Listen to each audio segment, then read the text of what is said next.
The transformation of humble ingredients into the beloved beverage we call beer is a testament to human ingenuity. It's a process that blends scientific precision with an artist's touch, where each step, from grain to glass, plays a crucial role in shaping the final product. At its heart lie four essential ingredients: water, malted barley, hops, and yeast. Water, the lifeblood of beer, forms the base of the brewing process. Its mineral content can significantly influence the final flavor profile. Malt, typically derived from barley, provides the fermentable sugars that yeast will transform into alcohol. Hops, the cone-shaped flowers of the hop vine, lend bitterness to balance the sweetness of the malt and contribute a complex array of aromas and flavors. Finally, yeast, the microscopic workhorse of the brewery, is responsible for fermentation. This single-celled organism consumes the sugars extracted from the malt and produces alcohol and carbon dioxide as byproducts, giving beer its characteristic effervescence and alcoholic strength. Together, these four ingredients form the foundation upon which the artistry and science of brewing are built. Before barley can release its sugary treasures, it must undergo a crucial transformation: malting. This carefully controlled process mimics the natural germination of barley seeds, unlocking the enzymes within that are essential for converting starches into fermentable sugars. The malting process begins by steeping the barley grains in water, encouraging them to sprout. As germination begins, the barley naturally produces enzymes like amylase, which are crucial for breaking down complex starches into simpler sugars. However, this sprouting process is halted at a precise point by drying the barley with hot air. This drying, or kilning, not only stops germination, but also develops the color and flavor of the malt. The intensity and duration of the kilning process determine the final color of the malt, ranging from pale golden hues to deep chocolate browns. The malted barley, now brimming with potential, is ready for its next transformation in the mash tun. The heart of the brewing process lies in the mash tun, where the malted barley's potential is fully realized. Here, the crushed malt grains, known as grist, are mixed with hot water to create a porridge-like mixture called the mash. This step is crucial for activating the enzymes developed during malting. The mash is held at specific temperatures for a precise amount of time, allowing the enzymes to diligently break down the barley starches into simpler, fermentable sugars. This process, known as saccharification, is essential for creating the sugary liquid called wort that yeast will ferment into beer. The temperature of the mash dictates which enzymes are most active and, consequently, the types of sugars produced. Lower temperatures favor the production of fermentable sugars, leading to drier beers, while higher temperatures result in a sweeter wort, yielding fuller-bodied brews. The brewer carefully controls the mash temperature and duration to achieve the desired sugar profile for their specific beer style. Section 4. Lautering, separating the sweet wort.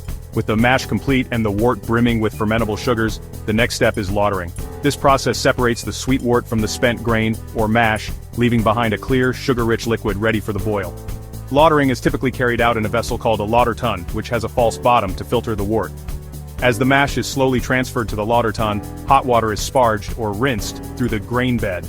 This sparging process helps extract any remaining sugars from the grains, maximizing the efficiency of the mash. The lauter tun's false bottom acts as a sieve, allowing the clear wort to flow through while trapping the spent grain. The brewer carefully monitors the clarity and sugar content of the wort as it flows from the lauter tun.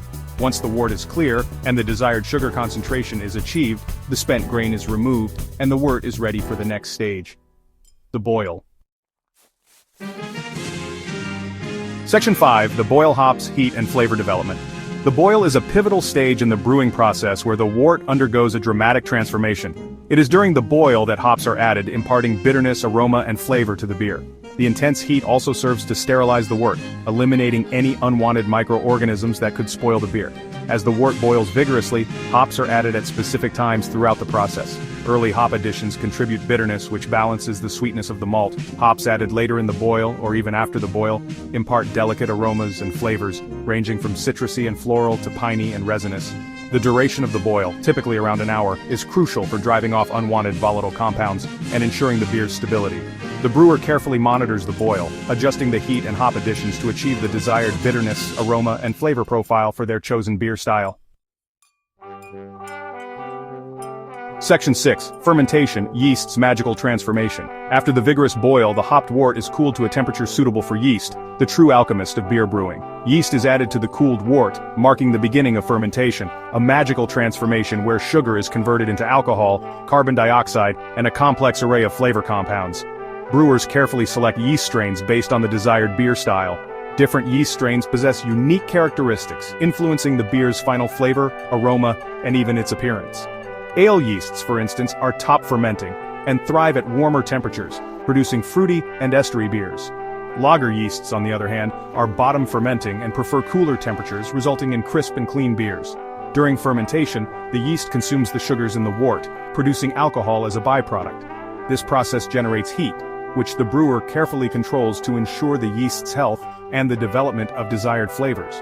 Carbon dioxide is also produced as a byproduct of fermentation, giving beer its characteristic effervescence. Section 7. From tank to glass conditioning, carbonation, and packaging. With fermentation complete, the beer, now a recognizable but still unfinished product, enters the final stages of its journey: conditioning, carbonation, and packaging. During conditioning, the beer is typically cooled to near freezing temperatures, allowing yeast and other proteins to settle out, resulting in a clearer, more refined final product.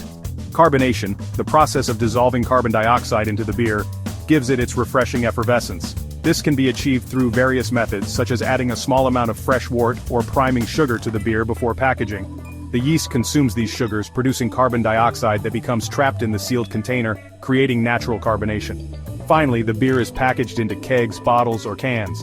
Packaging is crucial for preserving the beer's freshness and flavor, protecting it from light and oxygen, which can cause staleness. The brewer takes great care in selecting appropriate packaging materials and ensuring proper sealing techniques to maintain the quality and integrity of the beer.